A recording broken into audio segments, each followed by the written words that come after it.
Three boring businesses that always makes millionaires. 95% success rate. If you think becoming a millionaire requires a genius idea, a viral app, or getting lucky with crypto, you're about to discover you've been lied to.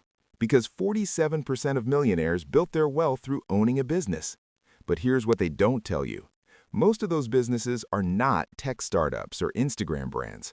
They're boring, unsexy, repeatable services that quietly print cash every single month while everyone else is chasing the next big thing and wondering why they're still broke. Disclaimer: this is not financial advice, nor am I a financial advisor. This information is for entertainment purposes only. Consult a professional before making any decisions. According to multiple industry analyses, laundromats, self-storage facilities, and vending routes sit in the 90 to 95% success rate range, while trendy startups have a failure rate of over 90% in their first 5 years. Let me say that again. The boring businesses have a 95% success rate. The exciting ones, 10% survival. By the end of this video, you'll know the 7 boring business models that keep producing millionaires, the 3 filters that separate winners from losers, and why boring is not an insult, it's the entire point. Let's get into it. The truth about millionaire businesses. Here's the reality nobody wants to admit. The Millionaire Next Door by Thomas Stanley and William Danko studied actual millionaires, not Instagram millionaires, real ones. And they found that 2/3 of millionaires are business owners running what the authors literally called dull, normal businesses. Repair companies, small factories, local services, things people use again and again. These aren't businesses with viral potential. They're businesses with survival potential. And survival over 10, 20, 30 years is how you actually build wealth. The pattern is simple. Small, repeat payments, services people genuinely need. Behavior that keeps customers coming back automatically without you chasing them. That's the formula. Not cleverness, not innovation, predictability. So let's break down the 3 boring businesses that keep making millionaires while everyone else is distracted. Boring business number 1, laundromats. Success rate, 95%. Average net income, $40,000 to $80,000 per year per location.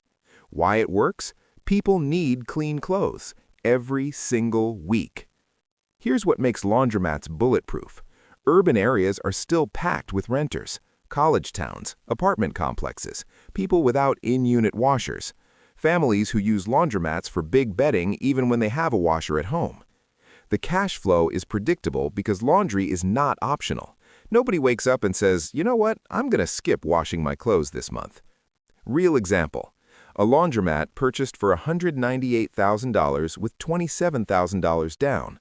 Net income after all expenses, rent, utilities, soap, attendant wages, loan payments, $4,200 per month. That's $50,400 per year. In 6 months, after adding card readers and raising prices by just 23 cents per wash, cash flow jumped to $6,200 per month. That's $74,400 per year from one location. And here's the kicker. Laundromats are semi-automated. You're not there washing clothes. Customers do the work. You just maintain machines and collect money. The real money comes from improvements. Upgrade to modern card payment machines, add Wi-Fi and better seating, introduce monthly unlimited wash passes, raise prices slightly. Most laundromat owners haven't changed anything since 1995. That's your opportunity. Boring business number 2, self-storage facilities.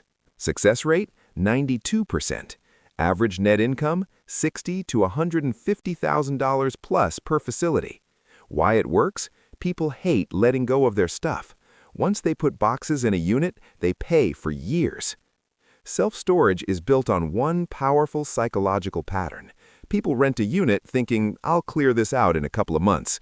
That month never comes. The average storage customer stays for 3 years. Let's talk numbers. A small facility with 50 units renting at an average of $140 per month generates $7,000 in gross monthly revenue. That's $84,000 per year. After property taxes, insurance, and minimal maintenance, net income typically lands between 60 to 70% of gross revenue. So on $84,000 gross, you're looking at around $50,000 to $58,000 in net income, and that's a small facility. Scale to 100 units, 150 units, and the numbers multiply. The beautiful part? Storage requires almost no labor. No employees washing clothes, no one cooking food, no inventory to manage. Customers load their own stuff. They lock their own units. You just collect rent, keep the lights on, and handle the occasional late payment. Plus, the land underneath often appreciates. You're building equity in real estate while collecting monthly rent. Double wealth building. Here's the play. You don't need to build a facility from scratch. You can partner with a landowner or contractor. They contribute land and construction expertise. You contribute capital and handle operations. Split the profits.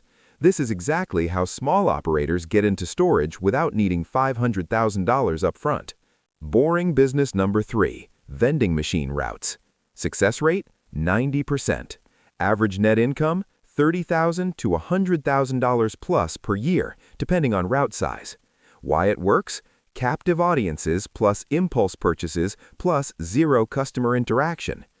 Vending is almost offensively boring. You drive, you refill, you collect cash or check digital payments, that's it.